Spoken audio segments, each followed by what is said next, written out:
बृहस्पति व्रत कथा। प्राचीन समय की बात है। एक बड़ा प्रतापी तथा दानी राजा था। वह प्रत्येक गुरुवार को व्रत रखता और पूजा करता था। यह उसकी रानी को अच्छा नहीं लगता था। न ही वो व्रत रखती और न ही किसी को एक पैसा दान देती। राजा को भी ऐसा करने से मना करती थी। एक समय की बात है कि राजा शिकार खेलने के लिए वन में चले गए। घर पर रानी और दासी अकेली थी। उस समय गुरु बृहस्पति साधु का रूप धारण कर राजा के दरवाजे पे भिक्षा मांगने आए। साधु ने रानी से भिक्षा मांगी तो वह कहने लगी, हे साधु महाराज, मैं इस दान और पुण्य से तंग आ चुकी हूँ। आप कोई ऐसा उपाय बताइए जिससे ये सारा धन नष्ट हो जाए और मैं आराम से रह सकूं। साधु रूपी बृहस्पति देव ने कहा, हे देवी, तुम बड़ी विचित्र हो। संतान और धन के लिए भी कोई दुखी होता है। अगर तुम्हारे पास धन अधिक है तो उसे शुभ कार्यों में लगाओ जिससे तुम्हारे दोनों लोग सुधरे। परंतु साधु की यह बात रानी को खुश नहीं कर पाई। उसने कहा, मुझे ऐसे धन की आवश्यकता नहीं जिसे मैं दान दे सकूं, जिसको संभालने में मेरा सारा समय नष्ट हो जाए। साधु ने कहा, यदि तुम्हारी यही इच्छा है तो जैसा मैं कहता हूँ वैसा करना। बृहस्पति के दिन तुम घर को गोबर से लिपना, अपने केशों को पीली मिट्टी से धोना, केशों को धोते समय स्नान करना, राजा से भी हजामत बनाने को कहना, भोजन में मांस मदिरा खाना, कपड़ा धोबी को धुलने के लिए देना। इस प्रकार 7 बृहस्पतिवार करने से तुम्हारा समस्त धन नष्ट हो जाएगा। इतना कहकर साधु बने बृहस्पति देव अंतर्ध्यान हो गए। साधु के कहे अनुसार करते हुए अभी रानी को 3 ही बृहस्पतिवार बीते थे कि उसकी समस्त संपत्ति नष्ट हो गई। भोजन के लिए परिवार तरसने लगा। एक दिन राजा रानी से बोले, हे रानी, तुम यहीं रहो, मैं दूसरे देश को जाता हूँ, क्योंकि यहाँ मुझे सभी जानते हैं, इसलिए मैं कोई छोटा काम नहीं कर सकता। ऐसा कहकर राजा परदेश चला गया। वहां वह जंगल से लकड़ी काट कर लाता और शहर में बेचता। इस तरह वह अपना जीवन व्यतीत करने लगा। इधर राजा के बिना रानी और दासी दुखी रहने लगी। एक समय जब रानी और दासी को 7 दिनों तक बिना भोजन के रहना पड़ा, तब रानी ने अपनी दासी से कहा, हे दासी, पास ही के नगर में मेरी बहन रहती है, वह बड़ी धनवान है, तो उसके पास जा और कुछ खाने को ले आ, जिससे हमारा थोड़े दिन तक गुजर बसर हो सके। दासी रानी के बहन के पास गई। उस दिन बृहस्पतिवार था। रानी की बहन उस समय बृहस्पतिवार की कथा सुन रही थी। दासी ने रानी की बहन को अपनी रानी का संदेश दिया, लेकिन रानी की बहन ने उससे कोई उत्तर नहीं दिया। जब रानी की बहन से कोई उत्तर नहीं मिला तो वह बहुत दुखी हुई। उसे क्रोध भी आया। दासी ने वापस आकर रानी को सारी बात सुना डाली। सुनकर रानी ने अपने भाग्य को कोसा। उधर रानी की बहन ने सोचा कि मेरी बहन की दासी आई थी, परंतु मैं उसे कोई उत्तर नहीं दे पाई, उससे वह बहुत दुखी हुई होगी। कथा सुनकर और पूजा समाप्त कर वह अपनी बहन के घर गई और कहने लगी, हे बहन, मैं बृहस्पतिवार का व्रत कर रही थी। तुम्हारी दासी गई थी, परंतु जब तक कथा सुनते हैं तब तक न उठते हैं और न ही बोलते हैं, इसलिए मैं नहीं बोली। कहो दासी क्यों गई थी? रानी बोली, बहन, हमारे घर अनाज नहीं था। ऐसा कहते कहते रानी की आंखें भर आई। उसने दासी समेत भूखे रहने की बात भी अपनी बहन को विस्तार पूर्वक कह सुनाई। रानी की बहन बोली, बहन देखो, बृहस्पति देव भगवान सबकी मनोकामना पूर्ण करते हैं। देखो, शायद तुम्हारे घर में अनाज रखा हो। यह सुनकर दासी घर के अंदर गई तो वहां उसे एक घड़ा अनाज से भरा हुआ मिला। उसे बड़ी हैरानी हुई। उसने एक एक बर्तन देख लिया था। उसने बाहर आकर रानी को बताया। दासी रानी से कहने लगी, हे रानी, जब आपको भोजन नहीं मिलता तो हम व्रत ही करते हैं, इसलिए क्यों न इनसे व्रत की कथा की विधि पूछ ली जाए, हम भी व्रत किया करेंगे। दासी के कहने पर रानी ने अपनी बहन से बृहस्पतिवार की व्रत की कथा की विधि पूछी और उसकी बहन ने बताया, बृहस्पतिवार के व्रत में चने की दाल और मुनक्का से विष्णु भगवान का केले के जड़ में पूजन करें, एक दीपक जलाएं, पीला भोजन करें तथा कथा सुने। इससे गुरु भगवान प्रसन्न होते हैं, मनोकामना पूर्ण करते हैं। व्रत और पूजन की विधि बताकर रानी की बहन अपने घर को लौट आई। रानी और दासी दोनों ने निश्चय किया कि बृहस्पति देव भगवान का पूजन जरूर करेंगे। 7 रोज बाद जब बृहस्पतिवार आया तो उन्होंने व्रत रखा। घुड़साल से जाकर चना और गुड़ बिन कर लाई तथा उसकी दाल से केले के जड़ तथा विष्णु भगवान का पूजन किया। अब पीला भोजन कहाँ से आए? दोनों बड़ी दुखी हुई, परंतु उन्होंने व्रत किया था, इसलिए बृहस्पति देव भगवान प्रसन्न थे। एक साधारण व्यक्ति के रूप में वे 2 थाल में सुंदर पीला भोजन लेकर आए और दासी को देकर बोले, हे दासी, यह भोजन तुम्हारे लिए और तुम्हारी रानी के लिए है, इससे तुम दोनों ग्रहण करना। दासी भोजन पाकर बहुत प्रसन्न हुई। उसने रानी को सारी बात बताई। उसके बाद वे दोनों प्रत्येक बृहस्पतिवार को गुरु भगवान का व्रत करने और पूजन करने लगी। बृहस्पति भगवान की कृपा से उनके पास धन आ गया। परंतु रानी फिर पहले की तरह आलस्य करने लगी। तब दासी बोली, देखो रानी, तुम पहले भी इस प्रकार आलस्य करती थी। तुम्हें धन रखने में कष्ट होता था, इस कारण सभी धन नष्ट हो गया। अब गुरु भगवान की कृपा से धन मिला है तो फिर तुम्हें आलस्य हो गया है। बड़ी मुसीबतों के बाद हमने यह धन पाया है, इसलिए हमें दान पुण्य करना चाहिए। अब तुम भूखे मनुष्यों को भोजन कराओ, प्याऊ लगवाओ, ब्राह्मणों को दान दो, कुआं, तालाब, बावड़ी आदि का निर्माण कराओ, मंदिर, पाठशाला आदि बनवाओ, कुंवारी कन्याओं का विवाह कराओ, अर्थात धन को शुभ कार्यों में खर्च करो, जिससे तुम्हारे कुल का यश बढ़े तथा स्वर्ग प्राप्त हो और पितर प्रसन्न हो। दासी की बात सुनकर रानी शुभ कार्य करने लगी, उसका यश फैलने लगा। एक दिन रानी और दासी आपस में विचार करने लगी कि न जाने राजा किस दशा में होंगे। उनकी कोई खोज खबर भी नहीं मिली। उन्होंने श्रद्धा पूर्वक गुरु बृहस्पति भगवान की प्रार्थना की कि राजा जहाँ कहीं भी हो शीघ्र वापस आ जाएं। उधर राजा परदेश में बहुत दुखी रहने लगा। वह प्रतिदिन जंगल से लकड़ी बिनकर लाता और उसे शहर में बेचकर अपने दुखी जीवन को बड़ी कठिनता से व्यतीत करने लगा। एक दिन दुखी होकर उसने पुरानी बातें याद करने लगा और रोने लगा और उदास हो गया। उस समय राजा के पास बृहस्पति देव साधु का वेश में आकर बोले, हे लकड़हारे, तुम इस सुनसान जंगल में किस चिंता में बैठे हो, मुझे बताओ। यह सुनकर राजा के नेत्रों में जल भर आया। साधु की वंदना कर राजा ने अपनी संपूर्ण कहानी कह सुनाई। महात्मा दयालु होते हैं। वे राजा से बोले, हे राजन, तुम्हारी पत्नी ने बृहस्पति देव के प्रति अपराध किया था, इसी कारण तुम्हारी यह दशा हुई है। अब तुम चिंता मत करो, भगवान तुम्हें पहले से अधिक धन देंगे। देखो, तुम्हारी पत्नी ने बृहस्पतिवार का व्रत प्रारंभ कर दिया है। अब तुम भी बृहस्पतिवार का व्रत करके चने के दाल व गुड़ जल के लोटे में डालकर केले के पेड़ की पूजन करो, फिर कथा सुनो और या कहो, भगवान तुम्हारी सब मनोकामनाओं को पूर्ण कर देंगे। साधु की बात सुनकर राजा बोले, हे प्रभु, लकड़ी बेचकर तो इतना पैसा नहीं बचता जिससे भोजन के उपरांत कुछ बचा सकूं। मैंने रात्रि में अपनी रानी को व्याकुल देखा है।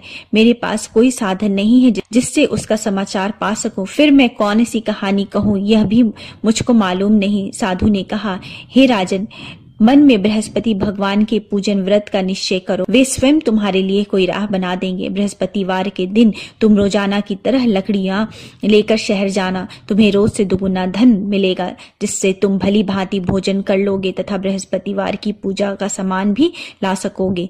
जो तुमने बृहस्पतिवार की कहानी के बारे में पूछा है वह इस प्रकार है। बृहस्पति देव की व्रत कथा। प्राचीन काल में एक बहुत ही निर्धन ब्राह्मण था। उसकी कोई संतान नहीं थी। वह नित्य पूजा पाठ करता था। उसकी स्त्री न स्नान करती थी और न ही किसी देवता का पूजन करती थी। इस कारण ब्राह्मण देवता बहुत दुखी रहते थे। भगवान की कृपा से ब्राह्मण के यहाँ एक कन्या उत्पन्न हुई। कन्या बड़ी होने लगी। प्रातः स्नान करके वह भगवान विष्णु का जप करती थी। बृहस्पतिवार का व्रत भी करने लगी। पूजा पाठ समाप्त कर पाठशाला जाती और अपनी मुट्ठी में जौ भर के ले जाती थी और पाठशाला के मार्ग में डालती जाती। लौटते समय वही जौ स्वर्ण के हो जाते थे और उनको बीनकर वो घर ले आती। एक दिन वह बालिका सूप में सोने के जौ को फटक कर साफ कर रही थी। तभी उसकी माँ ने देख लिया और कहा कि हे बेटी, सोने के जौ को फटकने के लिए सोने का सूप होना चाहिए। दूसरे दिन गुरुवार था। कन्या ने व्रत रखा और बृहस्पति देव से सोने के सूप देने की प्रार्थना की। बृहस्पति देव ने उसकी प्रार्थना स्वीकार कर ली। रोजाना की तरह वह कन्या जौ फैलाती हुई पाठशाला चली गई। पाठशाला से लौटते वक्त जब वह जौ बिन रही थी तो बृहस्पति देव की कृपा से उसे सोने का सूप मिला। उसे वह घर ले आई और उससे जौ साफ करने लगी, परंतु उसकी माँ का वही ढंग रहा। एक दिन की बात है, कन्या सोने के सूप में जौ साफ कर रही थी। उस समय उस नगर का राजकुमार वहां से निकला। कन्या के रूप और कार्य को देखकर वह उस पर मोहित हो गया। राजमहल में आकर वह भोजन तथा जल त्याग कर उदास होकर लेट गया। राजा को जब राजकुमार द्वारा अन्न जल त्यागने का समाचार ज्ञात हुआ तो वे मंत्रियों के साथ अपने पुत्र के पास आ पहुंचे और कारण पूछने लगे। राजकुमार ने राजा को उस लड़की के घर का पता भी बता दिया। मंत्री उस लड़की के घर गए। मंत्री ने ब्राह्मण के समक्ष राजा की ओर से निवेदन किया। कुछ दिन बाद ब्राह्मण की कन्या का विवाह राजकुमार के साथ संपन्न हुआ। कन्या के घर से जाते ही ब्राह्मण के घर में पहले की भांति गरीबी का निवास हो गया। एक दिन दुखी होकर ब्राह्मण अपनी पुत्री से मिलने गए। बेटी ने पिता की अवस्था को देखा और अपनी माँ का हाल पूछा। ब्राह्मण ने सभी हाल विस्तार पूर्वक सुनाया। कन्या ने बहुत सा धन देकर अपने पिता को विदा कर दिया, लेकिन कुछ दिन के बाद वही हाल हो गया। ब्राह्मण फिर अपनी कन्या के यहाँ गए और सभी हाल अपनी पुत्री को कह सुनाया। पुत्री बोली, हे पिताजी, आप माताजी को यहाँ लिवा लाओ, मैं उन्हें वह विधि बता दूंगी जिससे गरीबी दूर हो जाएगी। ब्राह्मण देवता अपनी स्त्री को साथ लेकर अपनी पुत्री के पास राजमहल में पहुंचे तो पुत्री ने अपनी माँ को बहुत समझाया। वो बोली, हे माँ, तुम प्रातःकाल स्नान आदि करके विष्णु भगवान का पूजन करो तो सब दरिद्रता दूर हो जाएगी। परंतु उसकी माँ ने उसकी एक भी बात नहीं मानी। वह प्रातःकाल उठकर अपनी पुत्री की बची जूठन खा लेती थी। एक दिन उसकी पुत्री को बहुत गुस्सा आया। उसने अपनी माँ को एक कोठरी में बंद कर दिया। प्रातः उसे स्नान आदि करा के पूजा पाठ करवाया तो उससे उसकी माँ की बुद्धि ठीक हो गई। इसके बाद वह नियम से पूजा पाठ करने लगी और प्रत्येक बृहस्पतिवार को व्रत भी करने लगी। इस व्रत के प्रभाव से मृत्यु के बाद वह स्वर्ग को प्राप्त हुई। वह ब्राह्मण देवता भी सुखपूर्वक इस लोक का सुख भोग करके स्वर्ग को प्राप्त हुए। इस तरह कहानी कहकर साधु बने देवता वहां से लोप हो गए। धीरे धीरे समय व्यतीत होने पर फिर बृहस्पतिवार का दिन आया। राजा जंगल से लकड़ी काट कर शहर में बेचने गया। उसे उस दिन और दिनों से अधिक धन मिला। राजा ने चना गुड़ आदि लाकर बृहस्पतिवार का व्रत किया। उस दिन से उसके सभी कलेश दूर हो गए। परंतु जब अगले गुरुवार का दिन आया तो राजा बृहस्पतिवार का व्रत करना भूल गया। इस कारण बृहस्पति भगवान नाराज हो गए। उस दिन उस नगर के राजा ने विशाल यज्ञ का आयोजन किया था तथा उसके समस्त राज्य में घोषणा करवा दी थी कि भी मेरे घर भोजन करने आवे, किसी के घर चूल्हा ना जले। इस आज्ञा को जो न मानेगा उसको फांसी दे दी जाएगी। राजा की आज्ञा अनुसार राज्य के सभी लोग राजा के घर भोजन में सम्मिलित होने के लिए चले गए, लेकिन लकड़हारा कुछ देर से पहुंचा, इसलिए राजा उसको अपने साथ महल ले गए। जब राजा लकड़हारे को भोजन करा रहे थे तो रानी की दृष्टि उस खूंटी पर पड़ी जहां पर उसका हार लटका हुआ था। उसे हार खूंटी पर लटका हुआ दिखाई नहीं दिया। रानी को निश्चय हो गया कि मेरा यह हार लकड़हारे ने चुराया है। उसी समय सैनिक बुलवाकर उसको जेल में डलवा दिया। लकड़हारा जेल में विचार करने लगा कि न जाने कौन से पूर्व जन्म के कर्म से मुझे यह दुख प्राप्त हुआ है, और जंगल में मिले साधु को याद करने लगा। तत्काल बृहस्पति देव साधु के रूप में प्रकट हो गए और कहने लगे, अरे मूर्ख, तूने बृहस्पति देवता की कथा नहीं की, इसी कारण तुझे यह दुख प्राप्त हुआ है। अब चिंता मत कर, बृहस्पतिवार के दिन जेल खाने के दरवाजे पर तुझे 4 पैसे पड़े मिलेंगे। उससे तू बृहस्पतिवार की पूजा करना, तेरे सभी कष्ट दूर हो जाएंगे। अगले बृहस्पतिवार को उसे जेल के दरवाजे पर 4 पैसे पड़े मिले। राजा ने पूजा का सामान मंगवा कर कथा कही और प्रसाद बांटा। उसी रात्रि में बृहस्पति देव ने उस नगर के राजा को स्वप्न में कहा, हे राजा, तूने जिसे जेल में बंद किया है उसे कल छोड़ देना, वह निर्दोष है। राजा प्रातःकाल उठा और खूंटी पर हार टंगा देखकर लकड़हारे को बुलाकर क्षमा मांगी तथा राजा के योग्य सुंदर वस्त्र आभूषण भेंट कर उसे विदा किया। गुरुदेव की आज्ञा अनुसार राजा अपने नगर को चला गया। राजा जब नगर के निकट पहुंचा तो उसे बड़ा ही आश्चर्य हुआ। नगर में पहले से अधिक बाग, तालाब और कुएं तथा बहुत सी धर्मशालाएं, मंदिर आदि बने हुए थे। राजा ने पूछा कि यह किसका बाग और धर्मशाला है। तब नगर के सब लोग कहने लगे, यह सब रानी और दासी द्वारा बनवाया गया है। राजा को आश्चर्य हुआ और गुस्सा भी आया कि उसकी अनुपस्थिति में रानी के पास इतना धन कहां से आया। जब रानी ने यह खबर सुनी कि राजा आ रहे हैं तो उसने अपनी दासी से कहा, हे दासी, देख राजा हमको कितनी बुरी हालत में छोड़ के गए थे, वो हमारी ऐसी हालत देखकर लौट न जाए, इसलिए तू दरवाजे पर खड़ी हो जा। रानी की आज्ञा अनुसार दासी दरवाजे पर खड़ी हो गई और जब राजा आए तो उन्हें अपने साथ महल में लिवा लाई। तब राजा ने क्रोध करके अपनी तलवार निकाली और पूछने लगा, बताओ यह धन तुम्हें कहां से प्राप्त हुआ। तब रानी ने सारी कथा कह सुनाई। राजा ने निश्चय किया कि मैं रोजाना दिन में 3 बार कहानी कहा करूंगा और व्रत किया करूंगा। अब हर समय राजा के दुपट्टे में चने की दाल बंधी रहती थी और दिन में 3 बार कथा किया करते थे। एक रोज राजा ने विचार किया कि चलो अपनी बहन के यहाँ हो आओ। इस तरह का निश्चय कर राजा घोड़े पर सवार हो अपनी बहन के यहाँ चल दिए। मार्ग में उन्होंने देखा कि कुछ आदमी एक मुर्दे को लिए जा रहे हैं। उन्हें रोककर राजा कहने लगा, अरे भाइयों, मेरी बृहस्पतिवार की कथा सुन लो। वे बोले, लो हमारा तो एक आदमी मर गया है, इसको अपनी कथा की पड़ी है। परंतु कुछ आदमी बोले, अच्छा कहो, हम तुम्हारी कथा भी सुनेंगे। राजा ने दाल निकाली और कथा कहनी शुरू कर दी। जब कथा आधी हुई थी तो मुर्दा हिलने लगा और जब कथा समाप्त हुई तो राम राम करके मुर्दा उठकर खड़ा हो गया। राजा आगे बढ़ा, उसे चलते चलते शाम हो गई। आगे मार्ग में उसे एक किसान खेत में हल चलाता मिला। राजा ने उससे कथा सुनने का आग्रह किया, लेकिन लेकिन वो नहीं माना। राजा आगे चल दिया। राजा के हटते ही बैल पछाड़ खाकर गिर गए तथा किसान के पेट में बहुत जोर से दर्द होने लगा। उसी समय किसान की माँ रोटी लेकर आई। उसने यह सब देखा तो अपने पुत्र से सब हाल पूछा। बेटे ने सभी हाल कह बताया। बुढ़िया दौड़े दौड़े उस घुड़सवार के पास पहुंची और उससे बोली, मैं तेरी कथा सुनूंगी, तू अपनी कथा मेरे खेत में चलकर कहना। राजा ने लौटकर बुढ़िया के खेत में जाकर कथा कही, जिससे सुनते ही बैल खड़े हो गए तथा किसान के पेट का दर्द भी बंद हो गया। राजा अपनी बहन के घर पहुंचा। बहन ने भाई की खूब मेहमानदारी की। दूसरे रोज प्रातःकाल राजा जागा तो वह देखने लगा कि सब लोग भोजन कर रहे हैं। राजा ने अपनी बहन से जब पूछा, कोई ऐसा मनुष्य है जिसे भोजन नहीं किया हो तो मेरे बृहस्पति भगवान की कथा सुन ले। बहन बोली, हे भैया, यह देश ऐसा ही है, यहाँ सब लोग पहले भोजन करते हैं, बाद में कोई अन्य काम करते हैं। फिर वह एक कुम्हार के घर गई जिसका लड़का बीमार था। उससे मालूम हुआ कि उसके यहाँ 3 दिन से किसी ने भी भोजन नहीं किया है।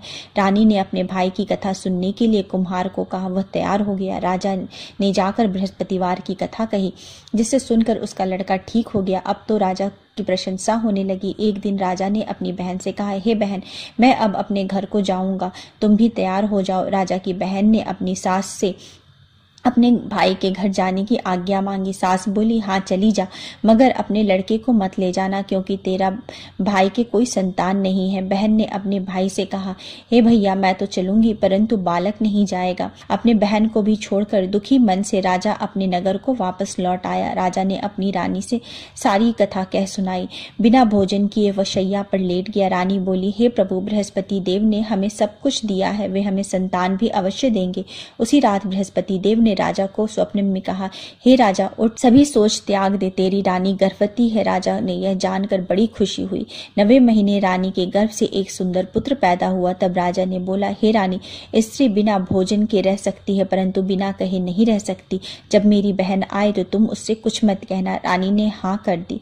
जब राजा की बहन ने यह शुभ समाचार सुना तो वह बहुत खुश हुई और विदाई देने के लिए भाई के यहाँ आई। रानी ने तब उसे आने का उलाहना दिया। जब भाई आपके साथ ला रहे थे तब टाल गई, उनके साथ न आई और आज अपने आप ही भागी भागी बिना बुलाए आ गई। तो राजा की बहन बोली, भाई, मैं इस प्रकार न कहती तो तुम्हारे घर औलाद कैसे होती। बृहस्पति देव सभी कामनाओं को पूर्ण करते हैं। जो सद्भावना पूर्वक बृहस्पतिवार का व्रत करता है एवं कथा पढ़ता है तथा सुनता है और दूसरों को सुनाता है, बृहस्पति देव उसकी सभी मनोकामनाओं को पूर्ण करते हैं, उसकी सदैव रक्षा करते हैं। जो संसार में सद्भावना से गुरुदेव का पूजन करते हैं एवं व्रत सच्चे हृदय से करते हैं, उनकी सभी मनोकामनाएं वैसे ही पूर्ण होती है। जैसे सच्ची भावना से रानी और राजा ने बृहस्पतिवार की कथा का गुणगान किया तो उनकी सभी मनोकामनाएं बृहस्पति देव ने पूर्ण की। अनजाने में भी बृहस्पति देव की अपेक्षा न करें, ऐसा करने से सुख शांति नष्ट हो जाती है। इसलिए सबको कथा सुनने के बाद प्रसाद लेकर जाना चाहिए। हृदय में उनका मनन करते हुए जयकारा बोलना चाहिए। बोलो श्री बृहस्पति भगवान की जय। बोलो श्री विष्णु भगवान की जय।